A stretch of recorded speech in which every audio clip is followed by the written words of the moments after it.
Welcome to SEC Sports Roundtable. This is your host, Shane Bailey, right in the middle of the chaos that we call the SEC.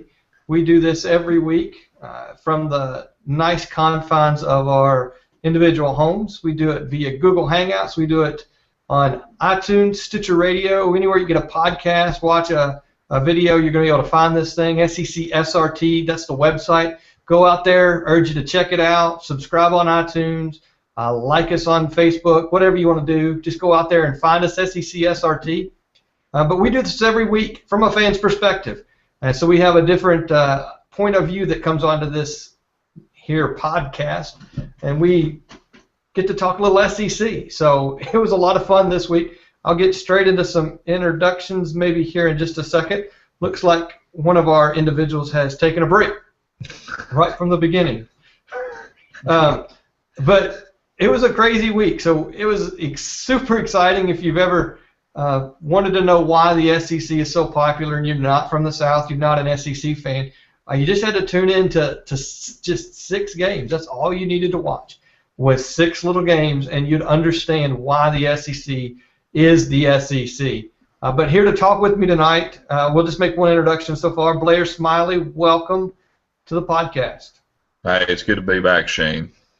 We're glad you are able to make it. I know you are extremely happy about this week's performance, and we will delve into that a little bit later. But man, what a week or what a day of football. You know, as I was looking at it, 3 underdogs. Florida, even though they weren't an underdog, were a 1-point. They covered. Can you believe that? We'll talk about that. Oh. So we talk about the week that was, the week that will be, and all the craziness that happens gets sandwiched in between. Historic day for the state of Mississippi. That's a broken record anymore, and it's going to continue to be historic for that state. But SEC Nation popped down to Starkville. Game day popped over to the Grove. So, it was just jam-packed full of ESPN, lots of coverage, and realistically, I think you guys blew them away from the state of Mississippi, that is, Blair. You all blew them away with your hospitality. Yeah, I mean, that's, it's one of those things that, being from Mississippi, it's one of those things you kind of get beat up. Even in Tennessee a little bit, living here, you're always at least 45th or worse in some of the categories. Mississippi, and Alabama kind of beat each other up for next to last or last and everything. And so when they get an opportunity to have the spotlight, it always works out well. And so you know that you're going to eat good. You're going to have Southern hospitality. People are going to be excited that you're there. Because it just doesn't happen, and so I think they blew away SEC Nation in Starkville, which definitely led to College Game Day coming this week. So we're going to have back-to-back in the Magnolia States. It's going to be a fun time.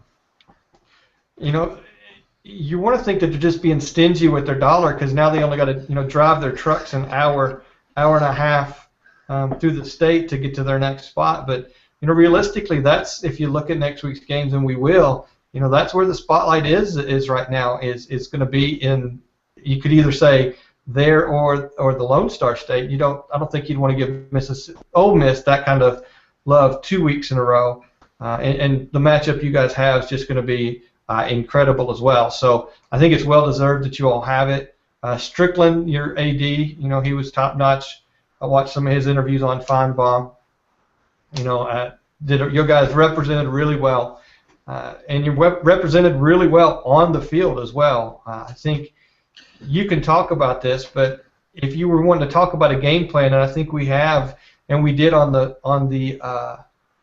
look back when we were doing our previews, that's kind of what we said when we looked at this game is exactly what had to happen for you all to win is exactly what happened on the court or on the field. Yeah, it was one of those things, where Texas A&M, they could score at any moment, and what you want to do is, You want to keep everything in front of you. You want to tackle their receivers. Their offense is made for catching a 5-yard route and making it a 25-yard gain. So it's eliminating the big plays, making them go 11 plays, drives, and see how many times they can do that and how many times they can get frustrated. And and it was interesting. Britton sent the tweet out after the first drive. I mean, it was 4 plays, score a touchdown, and I mean every time Texas A&M, their first play, their first drive is just flawless. I mean, every game they right down the field and score, and so and it was something that Mississippi State, that's what I've kind of learned is that it's about as mentally tough as you get. It was as if Mississippi State wanted to see what they were going to do and see how they were going to play, and they were like, okay, this is how you're going to play, so we got it now.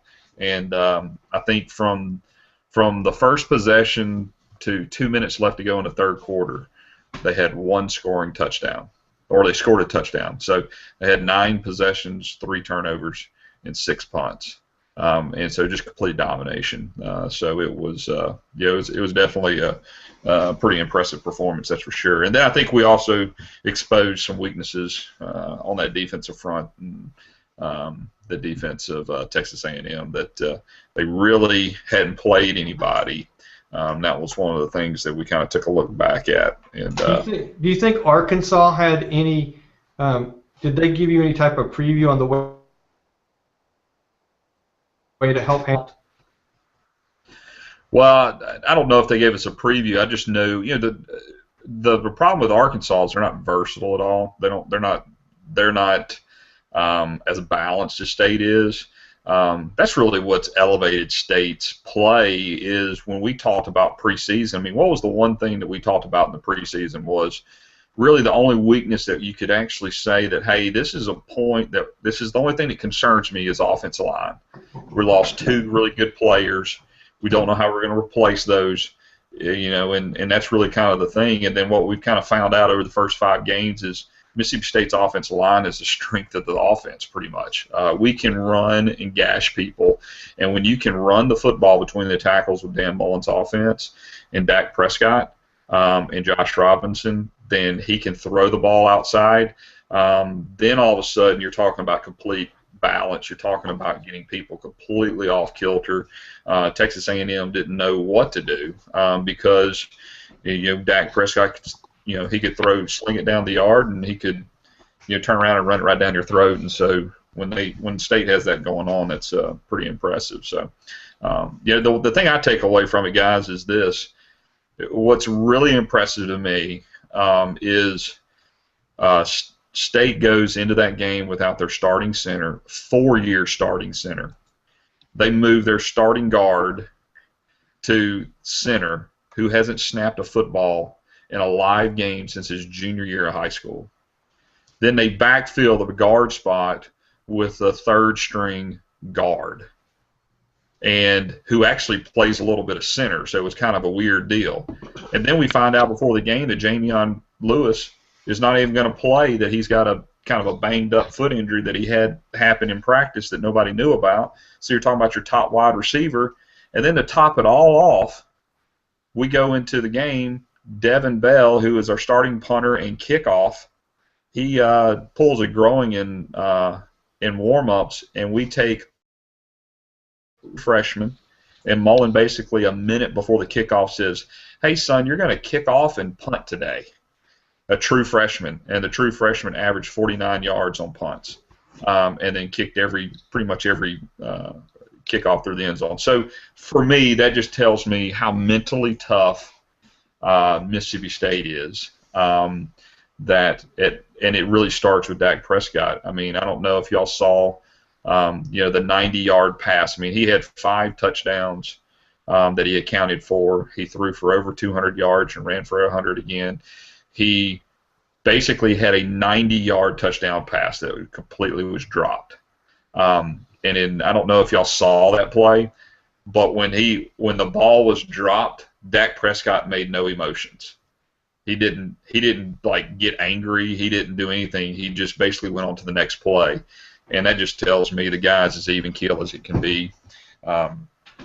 Very, very impressive performance. I mean, and Texas A&M's strength was the offensive line supposedly, and our guys got to them, and we got 8 guys that we rotate in, and they dominated the line of scrimmage on both sides. So it was a pretty impressive performance.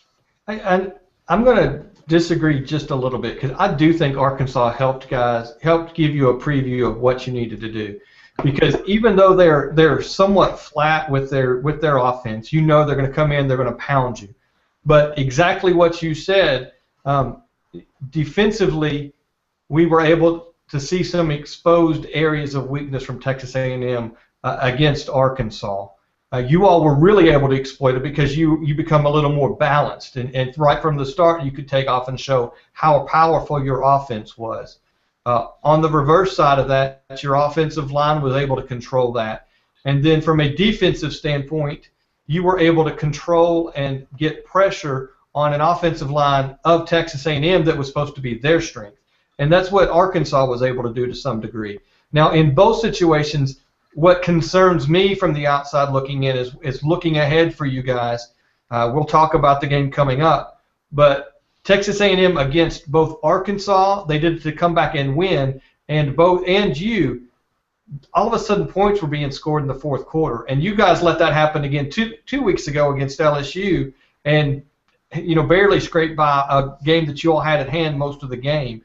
What's going on with that, with the fourth quarter, with all these points the Mississippi State's allowing to score all of a sudden? Well, I think that's an area of concern coming up against Auburn. No, I don't think so. I think what LSU, you got to kind of take it in two separate scenarios. Dan Mullen kind of took the blunt of the LSU because he actually took starters out. He admitted that the game was sitting there at 34-10, and 7 minutes to go, and he watched LSU have 2 players get hurt on the same play. And it kind of triggered him to say, hey, let's get some guys some reps here. And he said, it's things that you learn. He said, I should have never done that. I should have kept our guys in there a little bit longer. So I think that was a little bit of it kind of snowballed on them. They changed quarterbacks, and so State was, it was a kind of a lightning in a bottle deal. This last week, it was less than 3 minutes to go, and they throw a 45-yard touchdown where our cornerback basically goes to defend the pass, loses his balance. They score the touchdown, and then they kick an onside kick, and our best wide receiver tries to just catch it with his hands instead of cradling it, and and then the next thing you know, they've got another shot down there. So I'm not really worried about it. It's actually pretty interesting. 5 of the 11 touchdowns that Mississippi State's giving up have all happened in the last 2 minutes and 32 seconds. Or less in the game, so pretty much it's been out of hand, but nothing to. It was that one there. I wasn't really worried about it. It's a little bit something that Mullen wants to get cleaned up, but on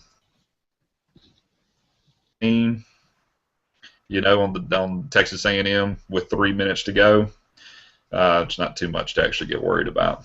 Okay. Just yet, but I think the other thing to kind of to piggyback on you, one of the things I think Arkansas did for us was they beat the crap out of Texas A&M. And Texas A&M, we had a week off. We had the ability to kind of let the LSU win, which was a big win, kind of die down, and you're able to kind of take a deep breath. Texas A&M went on the road, even though it was a neutral site, went on the road in a very rival-type game, and went into overtime. The other thing that I thought was a big piece, we didn't have Jamion Lewis. They did not have their best wide receiver. And I think you guys saw through the game the number of drops that happened. I think Malcolm Kennedy would have made a huge difference in that game. I think he's kind of a glue guy in that receiving core. That was I think Mississippi State benefited from. And I think when he comes back this week, that's going to be something to take a look at, because I think he was a big piece that they didn't react well to, him being out of the lineup, and Mississippi State acted really well. Really didn't miss a beat with Jamion, brought in a redshirt freshman and a true freshman that filled in and never really missed a beat. So as those that are listening can tell, Blair knows what he's talking about as far as his Mississippi State Bulldogs. That's his allegiance. We have another person that's joined us. He had a little technical difficulty at the beginning. I get ready to introduce you to Britton. Burton, welcome. And you disappeared on me, so. Yeah, I'm not sure what was going on there. I wanted to make a delayed entrance, I guess. That's okay. I don't know if you heard it or not, but Blair gave you props. Right from the beginning, you tweeted out that Sumlin is the best first series coach in all of college football, and that was true to form after those 4 plays and a touchdown. Yeah, it's unbelievable. Every game you turn on, they are going down the field, and it seems like 5-6 plays or less, and they're scoring a touchdown. It's every opening drive. I was talking to Jimmy, the guy who came on and did the Arkansas preview 2 weeks ago when they were playing Arkansas, and I said the same thing to him. It's just amazing what he's able to get out of his first possession, and really even his first few possessions. It's kind of fell apart a little bit after that for him, but he's incredible at those first couple of cracks he gets on the offensive side of the ball. Go on, Blair. No, I was going to say it was kind of funny as a Mississippi State fan because if y'all remember us having Manny Diaz that one year is the year we went to the Gator Bowl and beat Michigan. Diaz was our defensive coordinator, and we allowed teams to just run up between the 20s. People would just kind of run all over us, and then they'd get inside the 20, and we just had ridiculous red zone defense. And that's what it's like every game that Mississippi State played that year, the first possession, the team always marched down the field like it was no big deal and scored, and then they hardly ever score again. And it was just kind of a weird deal. It was just kind of like they all said, let's kind of see what they do, and they scored, and they're like, okay, now we got it. We can figure it out now. And so it's like they had to kind of see the speed and kind of get used to it.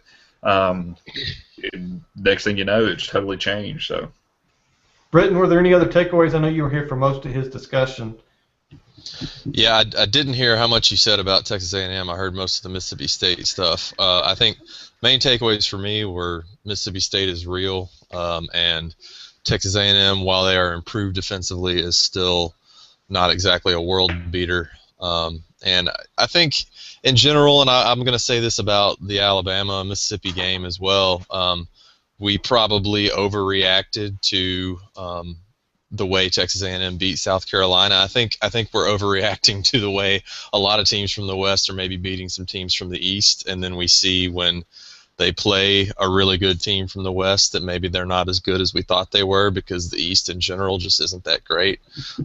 So I think Blair makes a very good point that is it Malcolm Kennedy? Is that? Yeah.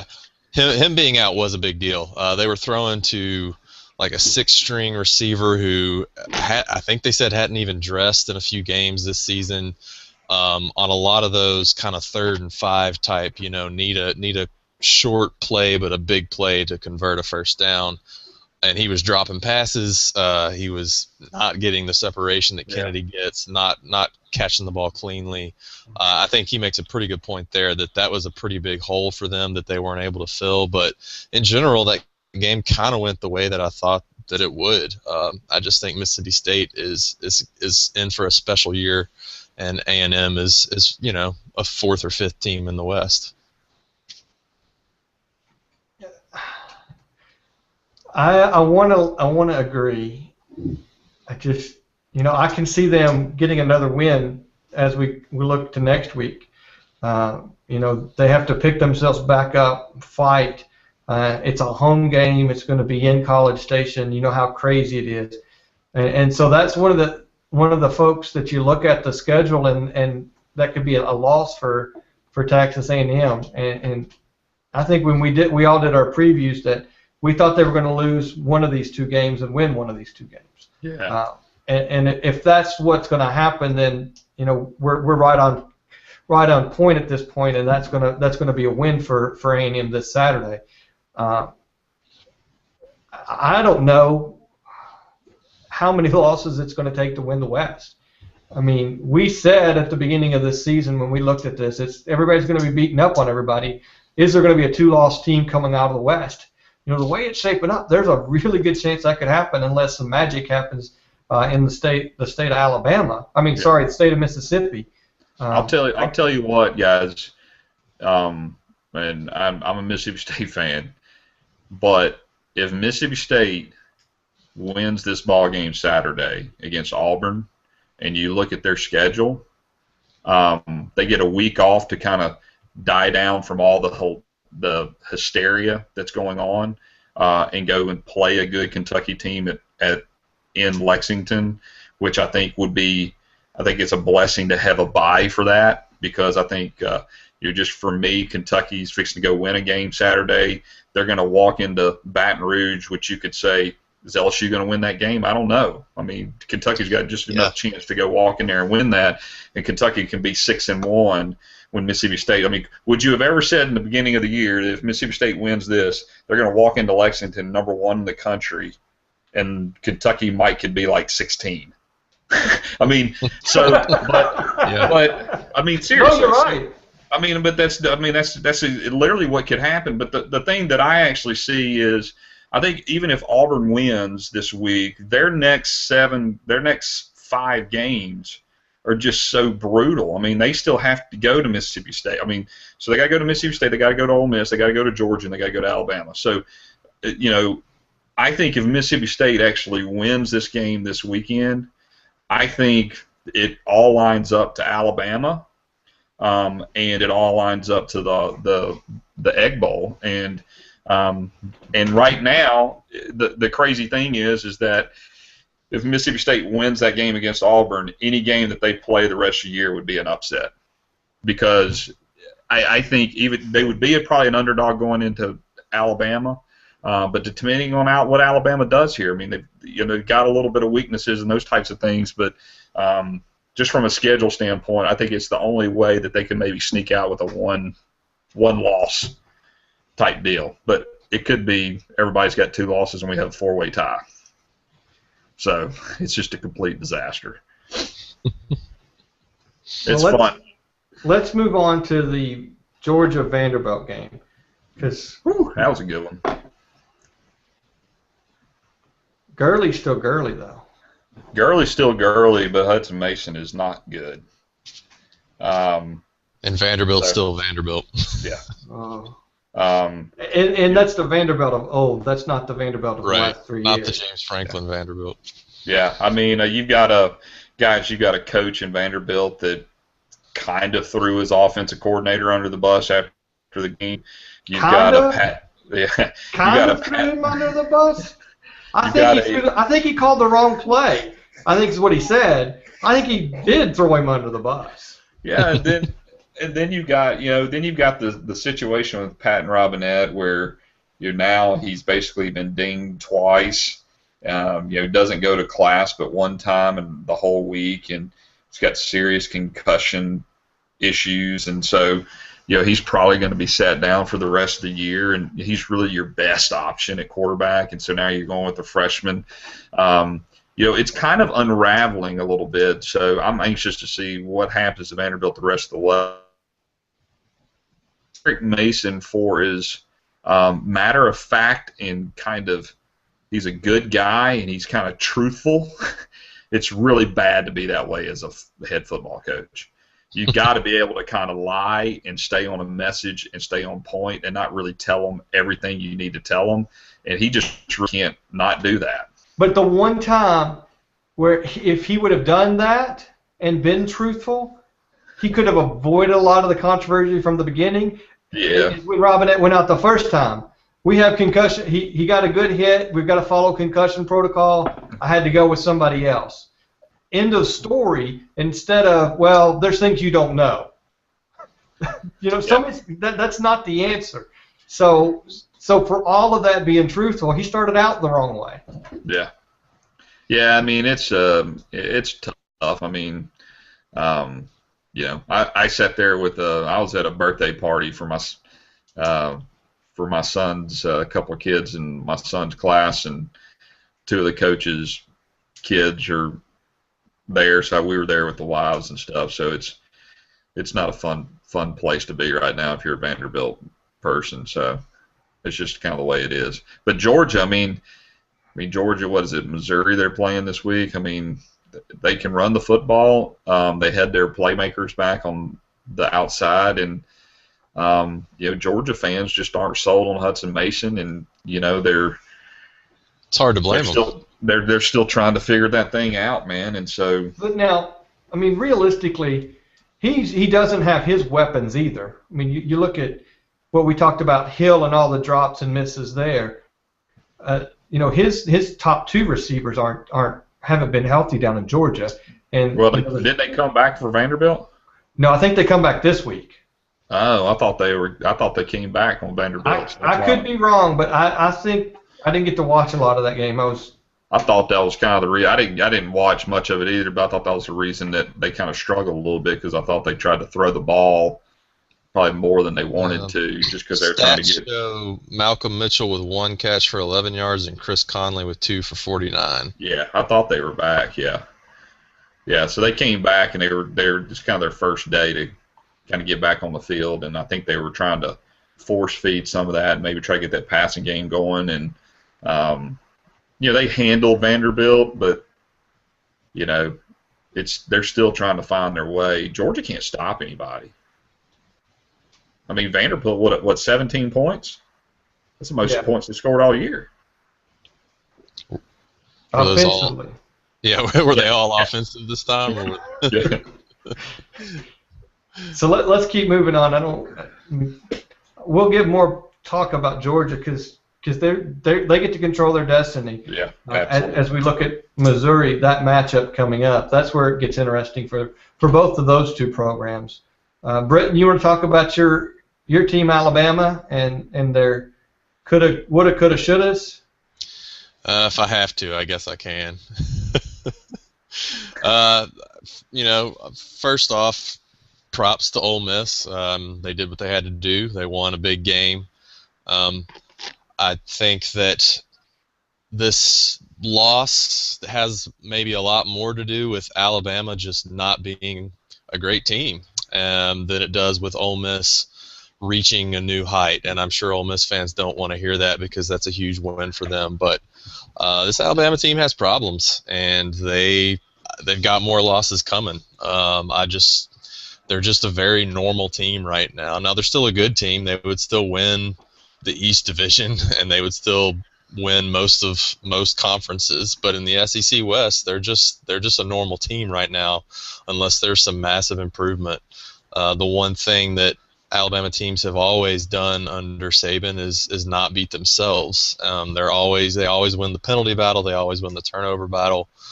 They don't make middle mistakes. They don't bust coverages. They don't have misalignments where they're having to blow timeouts that they can't then use at the end of game scramble situations. And that has not been the case this year, and last year as well. That was kind of the case.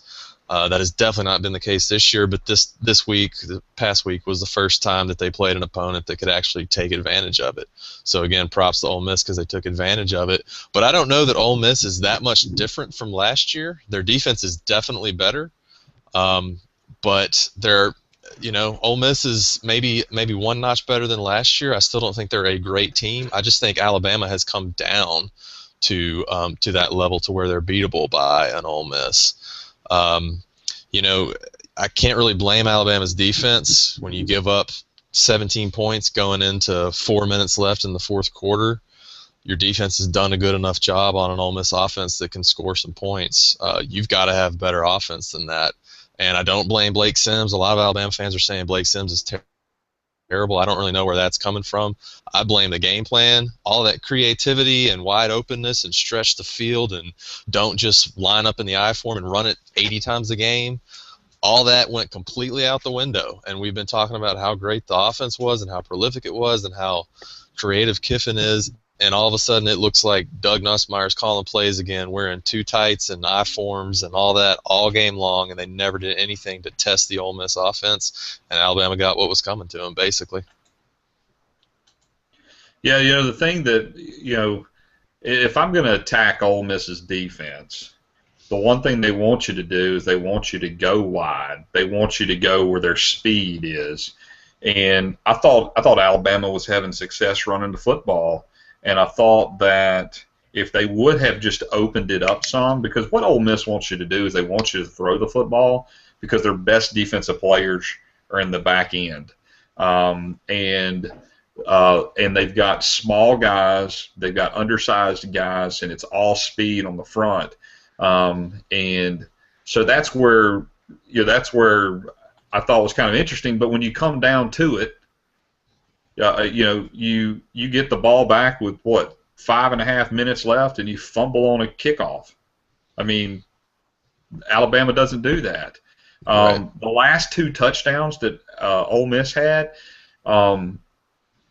they completely exposed an All-American safety. I mean, they ran 2 play calls for touchdowns that were magnificent play calls. The deep pass to tie the ball game. I don't know what Landon Collins was doing, but he basically just went with a short receiver and just let the guy run directly behind him. And then they ran the fake bubble screen and ran a freaking running back out of the back. I mean, great scheme call on that go-ahead touchdown. And so that was the thing that just kind of got me was it seemed like Alabama was tight. It seemed like Bo Wallace said, you know what, for this day, I'm not really going to care if I'm bad Bo or good Bo. I know that I'm going to have to throw to beat them. And if you would have told me that Ole Miss is going to run for, 72 yards against Alabama, that's the thing. And I think that's what's going to end up – that's what's going to come back and hurt Ole Miss down the road is that they can't run the ball between the tackles. That's what I was a little bit confused about, because I thought, hey, I know that Alabama's back end is really inexperienced, but I thought basically Ole Miss was going to be too one-dimensional for them. But I got to give it to Ole Miss coaches. They schemed better than Alabama. And I tell you what, they were scrappy, man. I mean, to be down 14-3, when I took a look at it, if you would have told me in the state of Mississippi that you have, hey, here's a team that's kind of flashy and kind of, hey, they're going to put some points on the board and type of stuff, I always say, well, that's kind of Ole Miss. Mississippi State's kind of that, hey, we play defense and we're kind of the scrappy bunch. Not as a downgrade or anything, but it's like Ole Miss is reversed, and like we're kind of the flashy team that can put up 45 points, and and from an offensive standpoint, it can be really balanced, and they have this kind of defense that just kind of grinds you out. And I was really surprised. I thought Ole Miss played, I thought they played a really good game plan, and I thought that Alabama really collapsed there towards the end. Yeah, to me it's more, if Alabama would have won this game, we wouldn't have been sitting here having a conversation about how vanilla the play call was on Alabama's part, because Kiffin was doing what it took to get them the win. Alabama's mistakes is what's cost them that game. I mean, the 2 missed kicks. I mean, you make 1 field goal, and it's a different game. Yeah, and the fumble on the kickoff return for a touchdown. Letting the ball get turned over in the end zone when you're driving the ball. I mean, there is a series of mistakes that Alabama has made in this game that cost them, aside from the play calling, because it was a DT that was on Cooper most of the day. Cooper. Yeah, I mean, you've got basically an All-American out there covering him, and he was doing a terrific job, and Cooper was still getting some chances. They were covering him up pretty good. So it wasn't like Kiffin couldn't get him the ball. He was trying in situations to get him the ball. It just wasn't there. So he had to go with other options. But they were being somewhat effective in that area, in my opinion. I won't say that it was completely the play calling's fault. I think it's more mistakes that Alabama made on their part. Yeah, no, I mean, you're definitely right about the mistakes. That was definitely the biggest problem. the fan base has been pining for O.J. Howard to get more involved, and that happened last Saturday because they were double teaming Cooper all day, and he drops 3 passes, and 2 of them would have been first down conversions. He looked like a 3-star, not a 5-star All-American. Well, and to piggyback off of that, he made that great catch, turned around, and had to play defense, and just got ran over. Yeah. I mean, they blew him up. Right there. Do you remember that? On the holding call, you mean? Yeah. Well, and they had, the 2, you mentioned the 2 missed field goals, and first of all, trying to kick a 51-yard field goal in college football, I don't know that I ever agree with that unless you have Sebastian Janikowski.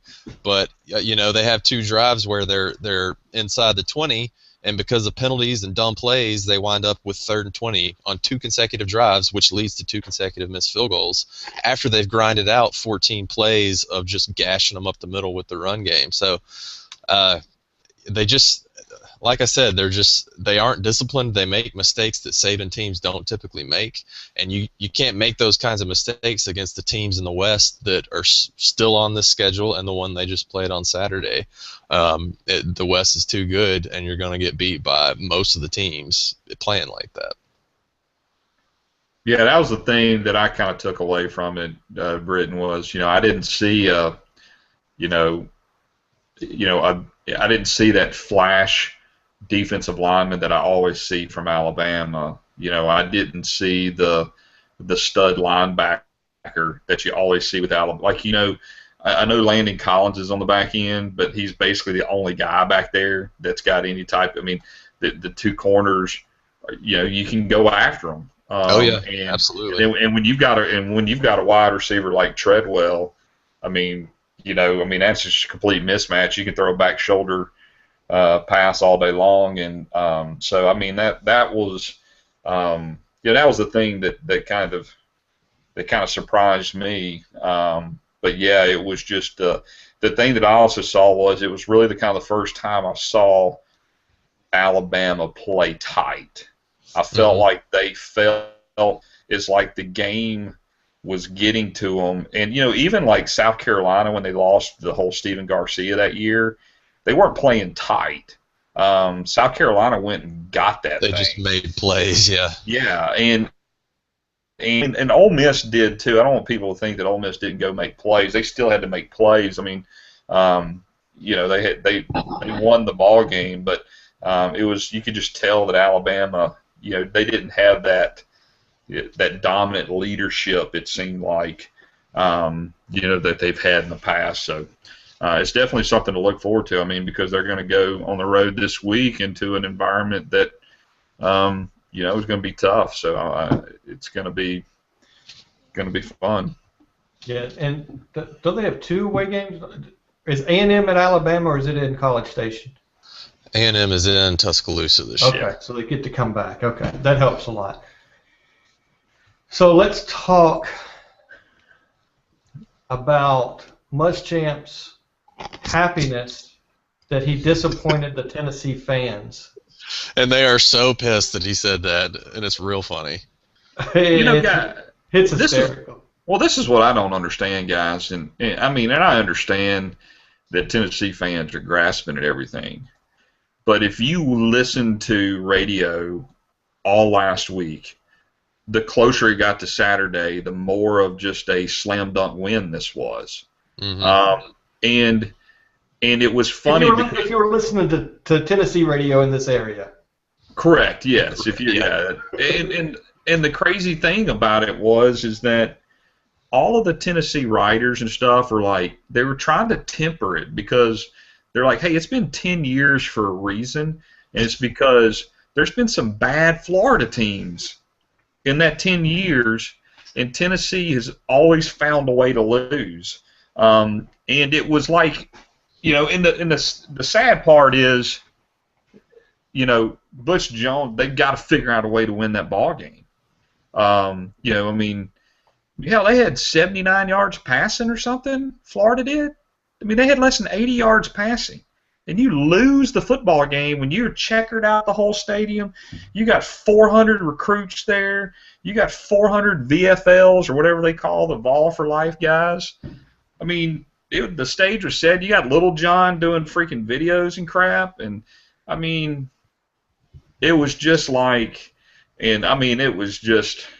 I mean, it was a heartbreaker, and that game was opposite of my game, so I didn't watch any of it. I kind of kept up with it as our game was going on, but man, and then I just saw, Drew Young, who's on here, and his brother and all them were there, and I mean, their Twitter handles were just fantastic because, God, I hope their employers don't ever get it because they were just losing their mind, and the whole fan base is like that. So it's just. It was Butch Jones's first time that he really had to defend what he's doing at a press conference, and you could tell that it was the first time that now he's having to kind of build everybody back up again. So I love his. I love some of the quotes from his press conference when they ask him about his offensive line. He go like, "Who am I going to replace him with?" Yeah. Yeah.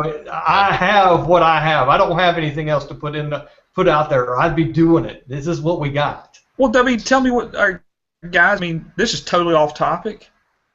How good are they going to be next year? Everyone about 2015. They don't have a quarterback. We saw Nathan Peterman come in the game last week. He is god awful still. Dobbs, they're trying to redshirt because he can't throw it 4 feet. Are you going to put a true freshman in next year, and it be the year that you're going to take off? So. My question is, if Worley's arm was obviously still hurting him, I mean, he still was not 100%. You could just tell that he wasn't himself, which is more than that he shouldn't be throwing a back foot 25-yard pass across the end zone. You got to run the football when you get a freaking turnover inside the 20 and at least kick a field goal. I mean, it's just. I mean, they're figuring out every way to lose to Florida. It is a total head case. Yeah, it's pretty amazing because I was watching the Mississippi State game more than that one, but I had them both on, and Tennessee looks like the better team. I mean, this is the worst Florida team. Is this the worst Florida team that y'all remember? This is definitely the worst run where Tennessee hasn't beaten them in 10 years. And they still couldn't find a way to beat them. Driscoll is atrocious, is the worst quarterback maybe in the country. They finally put the new guy in who now, I mean, Muschamp really can't catch a break. Yeah, no. Because now he's not Let's playing. talk about that for a second. So they're stuck with Driscoll. I mean, yeah, they're stuck now. Because that quarterback is suspended, barring the investigation. And then their third-string quarterback got in a fight with another player, and the cops were called yesterday. Yeah, because his player stole his cleats. Yeah. Over a pair of cleats. Exactly. Yeah, but I mean, still, it's just like man. So but you can tell Muschamp. You can tell that it's the end is near for him because for that guy to have handle. Win. He needed that win, and you saw it in what his post game comments. I mean, for him to basically, I mean, you could tell that he was. Yeah, I mean, because he's a complete clown, man. I mean, he's good gravy, man. I mean, that was just, whew, you're just asking for trouble, man. And yes, it is worse than the 6-6 Urban Meyer team for sure. So that leaves. Does that just leave you? Oh, no. That leaves you boys. No, we're missing one, and they kind of wish they were able to miss it altogether too, and that's the Battle of the Tigers. Oh God. Yeah, no. Ooh, yeah. Is LSU going to finish last in the West? Absolutely. I mean, who are they going to beat? They're terrible. They're awful. I don't know. I mean, maybe Arkansas, but I doubt it.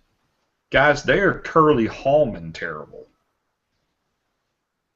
It's scary. I mean. Yeah, it's amazing. Well, go to this. Just think about this. 14 years.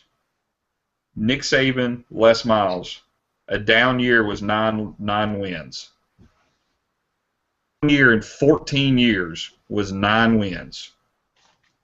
So they're going to take their lumps this year. And that's where, looking ahead to our game this week, Auburn's kind of they're lathering up a little bit, but I still think a lot of people, to go into Death Valley and beat LSU for Mississippi State's a big deal, but LSU's pretty bad, and we went in and dominated them. And Auburn, I just don't think LSU's good. I mean, for what Auburn and Mississippi State do, it's what cannot play against right now.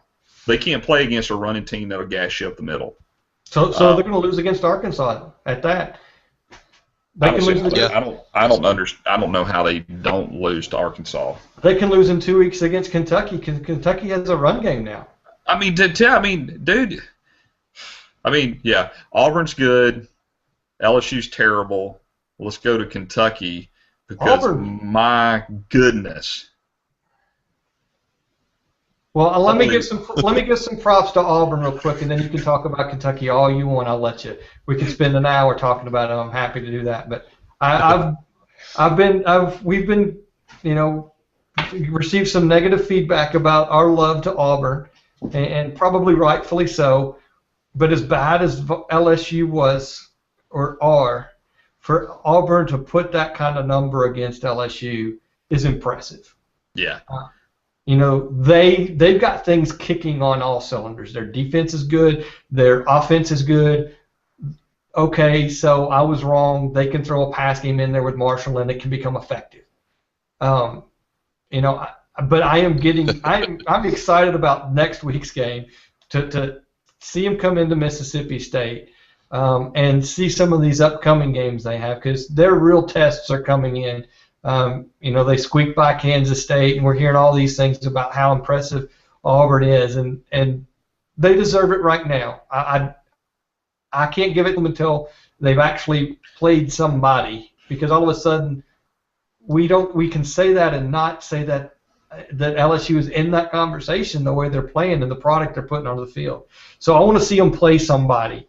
Yeah. And that happens next week. So yeah, and I think Auburn. The other thing you got to take into it is you got Duke Williams, who has really played well. Has really been an impact player, and now Sammy Coates is healthy. He kind of struggled there, kind of getting out the gate, and I think that's what you saw last week. Is those are two pretty dominant wide receivers that go with that running game. Yeah, Artis Payne was unreal. I don't know how many yards he threw up, but he could run wherever and whenever he wanted. Saturday. Absolutely, yeah. So and then when you get that going, definitely makes that passing game, good from that standpoint. So I got a question for you guys. This is a little bit off topic, but Jermaine Whitehead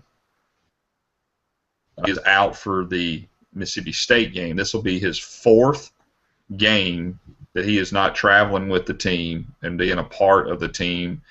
All started with the Kansas State missing because the week leading up to practice, supposedly he got in a verbal altercation with one of his position coach. Does a verbal altercation with the position coach actually warrant 4-game suspension, or is there something else going on here that, it just doesn't really add up for me? I've asked some Auburn friends. They really are kind of like, we really haven't missed a beat without him, to be honest with you. Hadn't been that much of an impact, so we kind of just forgotten about it. But it doesn't really make sense. But there's rumblings of, that there could be some other type of things that they're just holding him out. And they're just using this as an excuse and those types of things. So if we got Auburn people, and let us know what the heck's going on. It could be the simple fact that he's got some academic issues or something else. And so one of the coaches says, okay, I need you to yell at me. All right. Now you're suspended, and we'll work through this. Didn't he have some behavioral issues in the past? Maybe it's just kind of a straw that broke the camel's back situation, and they're just sick of him. But I don't know that for sure. I thought I remembered something that he was involved in before, but maybe not. No, if there's any Auburn fans listening tonight, let us know. He's a Mississippi kid. He was once a Mississippi State commit, so I'm pretty sure and then he just went to Auburn for free. Sorry, that was uncalled for. I apologize. All right. We can never let him forget. Never forget. Yeah. Kentucky. What about them Cats? Dude, How about what them about Wild? man? That was, I had been up so long on Saturday that by the time this game was winding down, I was kind of almost falling asleep in the third quarter. And, man, the Wildcat just fascinated me, man. I was just like, for a quarter and a half, I was like, is Patrick going to drop dead from running a dead sprint 25 yards on every play to go line up at the far left hash at wide receiver? Because South Carolina could not stop that. It was unbelievable. I'm glad you all were nice to me. I didn't get any tweets or texts or anything the first part of that game, because after that first quarter, I was like, this game's over. Forget it. We're going to get destroyed. Because I don't remember what the time of possession was, but it was like 14 minutes to 30 seconds. At least that's what it felt like.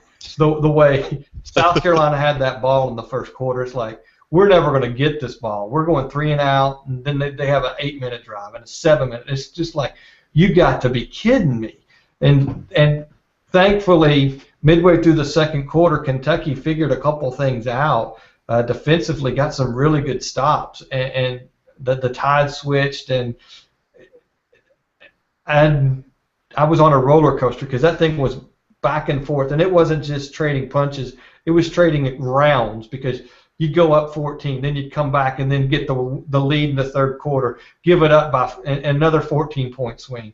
It was massive swings. It was great to watch, and the Wildcat was great, and Hurd got hurt again. That's why he didn't see a lot of action. Think how dominant that performance would have been if they would have been able to rotate backs like they would have. Because you already had Boom Williams out because he doesn't know that he can't shoot his gun off in the middle of campus. You're already down another electrifying running back, so you have to rely on another freshman who's got limited action and was just serviceable at best because he's so young and just green and with inexperience. So you basically had to put it on his shoulders, and JoJo's got some broad shoulders he showed us Saturday. Well, the thing that I found interesting, number one, talking about Steve Spurrier has blown the last 2 fourth quarters. I mean, you can put it on Steve Spurrier that he is just basically called them straight out of the games. Number one, he doesn't go for 2 last week, and then he admits it. That's what's so great about Spurrier is he's got so many skins on the wall that he can just walk into a press conference and go, I looked up there and it was 20-7. I go, we probably should have gone for 2. Really? You just admitted that. Like, if any other coach does that, it's almost a fireable offense. They're almost admitting, Spurrier can get away with that. And, the thing that was amazing to me, Shane, was watching JoJo Kemp. He basically said in the fourth quarter, I need a break. And they go, you're not getting a break. Yeah, keep playing, son. Then he runs for like 42 yards the next play, and he just collapses. On that play, did you notice number 14 was right there to lay a block? Oh, yeah. And Toles was making that 25-yard sprint, and he was there to help block that man too. And the funny thing is that so now they got the ball inside the 5. JoJo has to come off the field. They run one play, and it's like -1 yard. And there's that freshman quarterback or running back I was talking about. And then they're like, okay, so now we bring JoJo out, and he just scores on the next one. It's like a 6-yard gash right up the middle. I'm like, this is like the most amazing thing I've ever seen. I mean, they literally could not stop the Wildcat. And props to Stoops and them for just basically saying, we're going to run this thing until you stop us. Well, they did that last week. Last week they had success with the play, and it's just like they kept going back to the well, because if you can't stop it, then why should I change what I'm doing? Yeah, I just didn't understand South Carolina. They were running the ball really, really well, and then they get the ball back after all of this disaster. The ball game's tied, 3 minutes left, and you're going to go start throwing the ball from the 14-yard line. And they just put it on Dylan Thompson's shoulders when they didn't need to. They could have run the ball and tried to actually do that. And that, I mean, heck of a play by the kids getting their hands in the air and what a great atmosphere. I mean, that was Kentucky needed that, and that's just. I mean, now it's totally changed everything. Now you've got so much momentum. Now you're going to carry into Louisiana Monroe coming up this week. You're going to get you a nice win. You're going to be 5-1 going down to Death Valley. LSU, the Raging Cajun smell like corn dogs, and they're all burning. And so it's lining up, man. So it's good stuff. I enjoyed it. It was a fun quarter and a half to watch at the end. I loved it. I didn't love it, and I loved it. I realistically never thought the game was in our hands. I've been on this podcast before saying Kentucky has to prove to me that they can beat these teams like South Carolina before I can sit here and say I can pick UK to win. I'm still not there yet, but man, that was great to watch because those boys never gave up. And you're right. For Spurrier, what was there? 3.5 minutes left, 4 minutes left, and 3 straight passing plays. When all he only got to the second one, yeah. The second was the one that got blocked, and it's just like, man, just run the ball on first down, see if you can get 4 or 5 yards, and then then you get in the second down, you can be able to do something. I just thought it was a terrible play call, but I think also, guys, we can take back to his hilarity of a press conference after Vanderbilt, because I think after the Vanderbilt game, he knows what he's dealing with his team. And like last week when I was saying, they mentally are not a tough team, and they showed that again. They just kind of collapsed, and and I think this is just the down year. I mean, they've won 33 games in 3 years. Yeah, when you jokingly say that it's a horrible team, it's a bad team, he was really being truthful, possibly. Yeah. Yeah. But I mean, I'll take a down year after 3 11-win seasons pretty much all the time. So, yeah. Do y'all kind of wonder if maybe if he might hang it up after this year, if he just gets so, how frustrated he gets? Like, do you think he's just like, I can't take it anymore, I'm old and I'm done? I don't really think so, Britton. I mean, just because I followed it about as much as a non-South Carolina guy can follow it. They have got, the thing about South Carolina is that they had like, last year they had the youngest team in America. It's part of his underclassmen, and they lost a lot of leadership, I think, off that team, and a lot of impactful players. Number one being a Connor Shaw that basically was kind of a glue guy. But if you look at their recruiting and their rankings, they're gonna just take a step back. But dude, they have got freshmen and sophomores all across this thing. They got very highly rated kids. I mean, he's had a top 10 class for the last whatever, and he's like 4th right now, 4th or 5th, and so I think they've got all the talent in the world. I think they'll bounce back. It's just what they're going to do at quarterback. That's kind of the whole thing. But they're about as young as you can be this year as well. So that's kind of the theme. The quarterback thing is really the theme of the league right now. Yeah. I mean, the reason, not the only reason, but a huge reason that LSU, Florida, South Carolina, these teams that are struggling is because they're getting nothing from the quarterback. Yeah. Now, South Carolina's getting better quarterback play than LSU and Florida, but it's still not anything you can trust, and that one's probably the most shocking because we thought Dylan Thompson was going to kind of be able to step in and not be Connor Shaw, but at least be good with what we had seen from him. He's really disappointed. Really disappointed. Yeah, and I think their offensive line is really disappointed. Because that was supposed to be really the strength of that team, and they were in the Georgia game. Georgia couldn't stop them, and so it's just one of those deals where Yeah, so that's the reason that the Mississippi schools are good is because they have really, really high-end quarterbacks, and they've been able to make the leap. So, yeah, but great win for Kentucky, man. Good stuff, man. Got to be excited. You know, I like the scenario. Bowling. I like the scenario you have. You know, that realistically, if they could go down to Death Valley the way LSU's playing, you know, they could be coming back to host your Mississippi State Bulldogs. That might be a trip we have to make to Lexington. Yeah. I mean, it is. I mean, there's a legitimate shot y'all can be 6-1.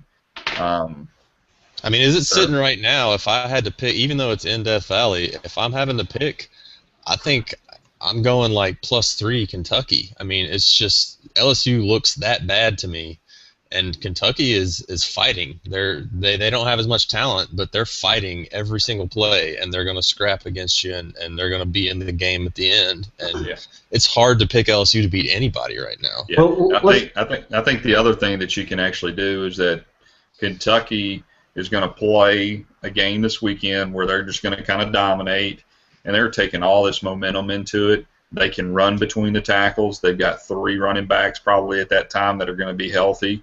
They got towels that basically can go down. They've been to the swamp, so they've already been in an environment that's tough. I can tell you what, if Kentucky goes in there and wins, holy crap, I want to be in Baton Rouge, man. Yeah, that thing will implode. I want to hear sports talk if Kentucky goes in there and beats them in the state of Louisiana. Better find the scanner, man. Jeez. Well, let's look at let's not get too far ahead because we still have the week's games. You know what's interesting is some of the things we've talked about really come into play for some of these matchups this week. We talked about LSU. You know, as bad as they're playing right now, this is a perfect. It's a perfect game to see how bad they really are because they have Florida. That's in Gainesville, right? They're going to show tape from this game. They're going to show tape from this game and clinics on how not to play the quarterback position. It's just going to be brutal to watch. But that's where it's going to be fun. Is if you could say, all right, LSU is just plummeting and they're near the bottom of the SEC West. Who do you want to see them play as a like opponent on the East? Florida's a natural pick. And so it just so happens that that's who they have this week. So we really get to see what is LSU and what is and so I'm excited that's matched up the way it is. Vanderbilt, we can cover that one and move on pretty quick unless there's anything else you want to say about that game in the swamp. Well, you know, the thing I'll be looking for is seeing what the Harris kid comes back and does, because I would assume so. You got to stay with him. I mean, the problem with it is if you're going to throw the football, you got to go with the kid. I mean, he's the only one that can throw. I mean, Jennings is just awful. I think the Harris kid, I think he was overwhelmed in his real first start, and he probably saw how well he did against the last 3 drives against Mississippi State, and then he had the 7 drives against the New Mexico State or whoever it was they played. Probably was a little bit ill prepared for it, but I'll be interested to see the quarterback play there because I think this Harris kid is going to be a good. I think he's going to be a good player. But I think he was overwhelmed. I want to see how quickly they maybe simplify some things for him and let him, get quick, to kind of go where he needs to go. So and Auburn just hit him in the jaw right from the beginning, and they just never recovered. It snowballed, yeah. Yeah, that's the weird part about LSU. They've had poor quarterback play for way more of Miles' tenure than any program that's a top 5 to 10 program should. But they've always had a defense that it kind of didn't matter what they got from the quarterback because their defense was so good. It's just shocking to see a John Chavis defense, an LSU defense that just can't stop anything. And part of it is that they're going 3 and out offensively every possession, and the defense just goes right back out there, and they're exhausted. And they're a young defense this year, but that's it right there. They're just so blasted young. Yeah. I mean, and this is one of the youngest LSU defenses that's been out there. I mean, you can't just keep taking massive amounts of individuals and taking them to the NFL early, year after year after year, and expect it just not to catch up to you at some point. And I think that's where LSU is this year. And it really all starts with the interior of that defensive line. I mean, you can just gash them. And their scheme, you know, they've had some really bad schemes. I mean, the 56-yard touchdown that Dak Prescott, you know, drove the safety into the ground. And that was a design call because there was absolutely in the secondary. They split the linebackers out as just a terrible lined-up defense. But anyway, yeah, they've had a rough go. And that defense next year is going to be better. I mean, because it's not a matter of talent; it's just experience. So. Yeah. And they're not losing anybody to the NFL at this rate. No. So the next game, I think we can just bypass. Vanderbilt should get a win. Any reason why they won't? I don't know, man. Who are they playing? Charleston Southern? They could lose. They really could. I don't know anything about Charleston Southern, but they could lose against anyone right now. Doesn't Charleston Southern run the like wishbone type deal or something? I have no idea. I don't either. I'm sure it'll give Vanderbilt trouble. I know they're 5-0. Yeah, so that's got to be scary. They may have been playing Little Sisters of the Poor, but they know how to win more than Vanderbilt does, no matter what level of competition. Yeah, I'm gonna go out on a limb and say that's Vanderbilt's to win. All right, I'm gonna let you that limb by yourself. Then we got UT Chattanooga playing Tennessee. I think this is another one where Tennessee rebounds and comes back and is able to get a couple things back in order. I heard this today on the radio talking about Tennessee. Should they rest their quarterback and not playing? And that brought up an interesting thought. And as banged up as he is, I think that elbow is still sore. I don't think you set him out, but I think you against the UTC, you should be able to take him out after the first quarter. So he gets the start, gets some reps, and keeps loose, has some success, then set him and rest him and let that arm, not take a beating, because I don't care who you're playing, it doesn't take one mistake, an offensive lineman come in and get him hit to the ground, and now he's re-aggravated something, and it's just sore. So why take those risks with somebody and have that? And Lord knows that the other quarterbacks that Tennessee has need some real game time reps. Yeah, need the reps. Yeah. Yeah. The thing is, how confident are you that they're, in terms of just benching him completely? How confident are you that they're good enough to beat this team without Worley in there? Because when he's healthy and right, even though he's running for his life, he's been pretty impressive this year. So, and when he's not in there, we've seen how bad it can be. So yeah, the ultimate, best case scenario is that get up 21-0, early in the second quarter, and they feel like they can sit him down. But without him in there, you go from this is a get right game, you're definitely going to win, to this could be a little bit closer if we don't have Worley playing. I don't even know if you got to get up for it. I think if you get up 2 touchdowns on UTC early second quarter, let him set and see how they all perform, because you could always have him start the third quarter if things don't start to go right.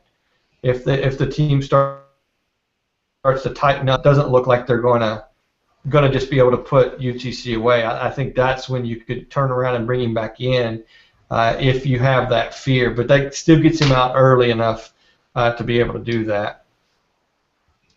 So we will come to, is there anything to say about the UL Monroe Kentucky game other than this should be a game for Kentucky to showcase and try some things and get prepared for LSU? I think that's really what you say about that game.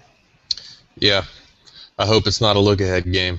Got to find a way to focus and beat them and move on. Yeah. Don't say that. Go on. All right. I'm not even going to pay attention that you even said that. Sorry. That's not going to happen. That's not going to happen. Georgia is going to Columbia. That's an interesting matchup. That is a very interesting game. Very. Very interesting. I'm not hearing a lot of talk about that game, but I mean that's right now. Aside from Kentucky, that's the East right there. Yeah.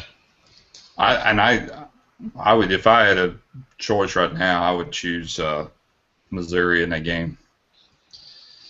Yeah, I think I would too. I just don't trust Hudson Mason. If Missouri, I don't think Missouri has a great run defense, but if they're able to somewhat contain the run game and force Hudson Mason, even if it's just a few times, force Hudson Mason to make plays to beat you, I don't trust that he can do it even just a few times. And Missouri's coming off of a bye.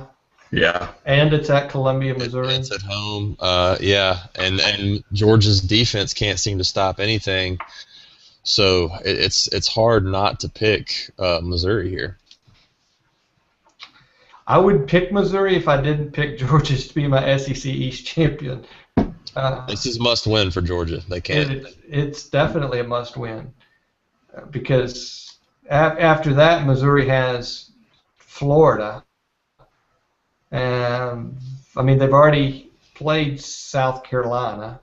So I mean, the East is all to be just really basically can be decided right here, unless somebody wants to come in and play spoiler, and I'll let them because I know who that team could be. But yeah, I'm going to say Georgia. I got to stick with the, dance with the one that brought you. So that's who I picked at the beginning. I am going to stick with them. After this week, though, it could be a whole other ballgame. If they lose, their chances to have two losses and take the East. That's going to be difficult, don't you think? Don't you think there's a one-loss team in the East the way everybody's playing right now? I don't know, man.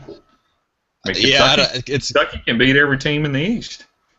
So I mean, so if you're Georgia or Missouri or anybody that's left on there that could be there, I mean, Kentucky can beat you. I mean, good gravy, man. It's a disaster over there. It's the exact opposite of the West. We think there could be a two-loss West champion because there's so many good teams, and I think there could be a two or even three-loss East champion because there's so many bad teams.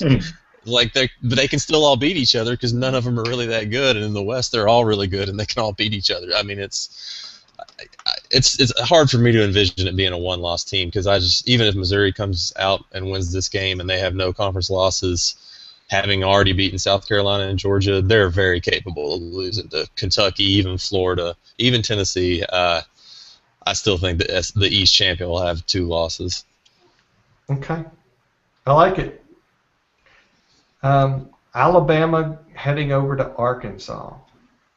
Are y'all going to be able to stop that run game, that just pound it down your throat, and here's what we got, come stop us? Yeah, so I'm glad that this is the bounce-back game from an early season loss. Really the first early season loss under Saban since his first year when he didn't have a lot of talent. It's kind of the first chance we really get to see how one of his teams responds. And I'm glad that it's Arkansas for two reasons. One, they're the least talented team in the West. I think we can all agree on that. And two, this is the style of football that Alabama was built to play. I mean, they're in a transition period where Saban is trying to change them defensively to be able to defense the Auburns and the Ole Misses and the Mississippi States of the world better, the spreads and the no huddle hurry up. But they're still rooted in this power football 3-4 base defense. This is how they're built to play, and I think Arkansas will probably have some success running the ball because they have success running the ball against everyone. But Alabama is very vulnerable in the secondary, and Arkansas just doesn't have a quarterback that can take advantage unless they're play actioning you to death. When you know that they're going to drop back and pass, and it's a typical regular passing situation, they just can't beat you. We saw that against Texas A&M. They've got to catch you, lull you to sleep with the run and then hit you over the top with play action. And I just think that's the one thing that Bama seems to be able to do well defensively right now. So Arkansas has a chance. I think everyone has a chance to beat everyone in the West right now, except for maybe LSU. But I like this as a bounce-back game, and I think Alabama will get right a little bit. I agree. I think it'll be a tight game there in the first half, just kind of emotions and kind of that first flurry from Arkansas, and I think it'll be kind of like the Auburn game was at the very beginning of the year, where it could be a really tight ball game in the first half, and I think Arkansas kind of runs out of bullets, so to speak, there by the end of the third quarter, and was going to pull away. So this being the game that seeds that Ole Miss loss, and Saban's been hammering them all week. It's I think this is a Bama win. All right, Hottie Toddy's going to College Station. Blair, what do you think? I think this is a tough spot for Ole Miss. I think Malcolm Kennedy coming back. I think such an emotional win. I mean, pretty much everybody said that basically Ole Miss, I mean, all the players said that they've been looking at tape from Alabama for 4 weeks. And so, obviously, this was the one that they put all their energy and time into, and that celebration. At Mississippi State, you pretty much just beat the crap out of everybody, so you don't even have to rush the field. But there, they ended up having to rush the field, got pretty emotional, brought down the bowl post, and had the whole game day deal. How much does that take out of you? Also, take into consideration, this is the first time they've gone to College Station. Texas A&M's played twice in Oxford with a quirky schedule, so it'll be their first experience at College Station. What is Smyly going to have up his sleeve, so to speak? So, another thing is, guys, I think the reason I lean towards maybe a lull for Ole Miss had Bo Wallace had no turnovers, played a pretty clean game, and so does that pop up this week? A little lack of concentration. Other thing, Ole Miss has not been able to run the ball up the middle. And that's really where you can attack Texas A&M, and they can't do it good enough, I don't think. And so I think this is going to be the one. This is going to be the barometer for Ole Miss for me. If they go down to College Station and win, I'm going to think a little bit differently about them. Yeah, I totally agree on that. If they win this game, I'm going to have a different mindset on Ole Miss. But right now, I like the comparison of how Mississippi State handled their huge win last weekend and how Ole Miss handled it. I think Mullen's exact quote was about how you have another huge game coming up. He said something to the effect, that's what you play for in the SEC, is the right to have that next big game that's even bigger than the one you just won. And it's just kind of like, even though it's not business as usual, because this is kind of new territory for Mississippi State, they're kind of taking the approach of business as usual next game. And Ole Miss, I know it was a big win, but they acted like they won the Super Bowl. I mean, even some of the comments that Freeze made, I mean, it's like, well, we've arrived. We did it. We're here now. And it was just really odd to me. And I really think there's going to be a big time hangover, and they're going to come out flat. And A&M is a good enough team that, especially offensively, we've already talked about someone's first drive ability as a coach. You get down 14-0 or something to A&M, and you feel like you're in scramble mode all game because their offense can be so hard to stop. I just think Ole Miss is going to be flat. Yeah, the other thing I think, guys, is watch this. I'm anxious to see, because you pretty much cannot run on Mississippi State. They are going to force you to throw the football, which is why their passing numbers are so inflated. I mean, you just aren't going to run the football. And Ole Miss is, I think, the defensive line that if you're going to have success, you need to pound it straight up or gash them kind of up the middle. So I'll be anxious to see if Texas A&M tries that. With them being worried about those 4 wide receiver sets, they've got some quick, shifty running backs. Really anxious to see how that actually happens. So I think it's a tough game for them going on the road for the first time. I think it's a big, tough game. Because Vanderbilt was not really a road test for them. This is a big road test. Yeah, no, I agree. This is not the game that Ole Miss would ideally want on their calendar after the Alabama game. if they were going to win the Alabama game, especially after because they have a lot that they have to go out and try to prove now. And if they can go in, if they can go back to College Station, get a win against Ole Miss, now all of a sudden they still remain relevant in that conversation. Absolutely. There's so much to play for. Alabama's the same way. We just talked about it. One loss. They're not out of it. You're not out of anything, and so Alabama has to kind of get back on the deal. Texas A&M is the same thing, because what this does is, hey, a win here, now I'm still with one loss, and I get to go to Tuscaloosa, and then if I pull a game out there, then I got the leader in the clubhouse, so to speak. So, it could all shift this way. Tough spot. Yep. Well, guys, this is why we do this every week, because it is so much fun to talk about all this craziness. It's been a fun hour and a half almost for this podcast. So we appreciate Blair. Thanks for being on. Britton, thanks for coming on.